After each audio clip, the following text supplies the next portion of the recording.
was thinking about that in relationship to imagery of the crucifix and the story that surrounds it. So Jung thought that the passion story was archetypal because it's a limit story, like this this debate at Oxford. You cannot write a more tragic story. It's impossible, technically. Why? Well, because it's a story of the aggregation of everything that people are afraid of. So there was no death more painful than crucifixion. That's why the Romans invented it. It was to punish political miscreants. It was the slow, agonizing death by suffocation, essentially, and dehydration and exposure. It's extraordinarily painful. Okay, so that sucks. That's pain, man. Plus, you know it's coming. That's part of the story.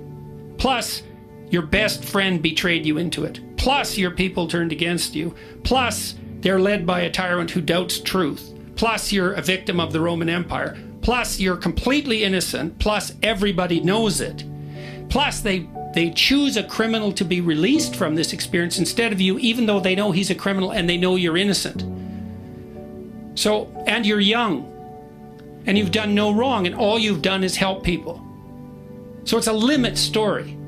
Okay, so then you think, we've been looking at that limit story for 2,000 years in the image and in the story. What are we doing? Well, you're supposed to visit the stations of the cross, let's say. Okay, here's the idea. You hear the crucifixion story and you play with it. Who are you? Maybe if you're female, you're Mary, and why is that? It's the Pieta, because you have to offer your children to the destruction of the world. That's female courage. That's the mother that doesn't hold her child back. It's like, go out to what? Eventually your death and destruction. Go out. Leave me. Be in the world. That's feminine courage, man, to let her baby go. You're Pilate. You doubt truth, but you'll go along with the crowd. You're Judas because you betray your best friend. You're the mob. You're the criminal. All of that, that's you. You look on all those things that you hate and are terrified by.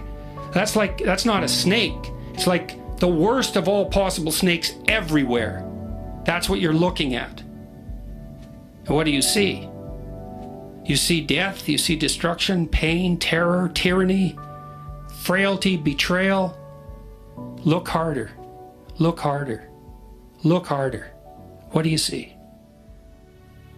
The death and resurrection. You look far enough into the abyss, you see the light. Well, that's the story. That's the connection between those stories. And this unbelievably strange thing is that connection exists. It's like there's the strange story of the serpent in the desert, and we know that story is 3,000 years old, something like that. We know that. And then we know perfectly well that Christ said that he was allied, that his image was allied with that snake. That's written down. And even if you don't believe in the historical reality of Christ, someone still made that connection.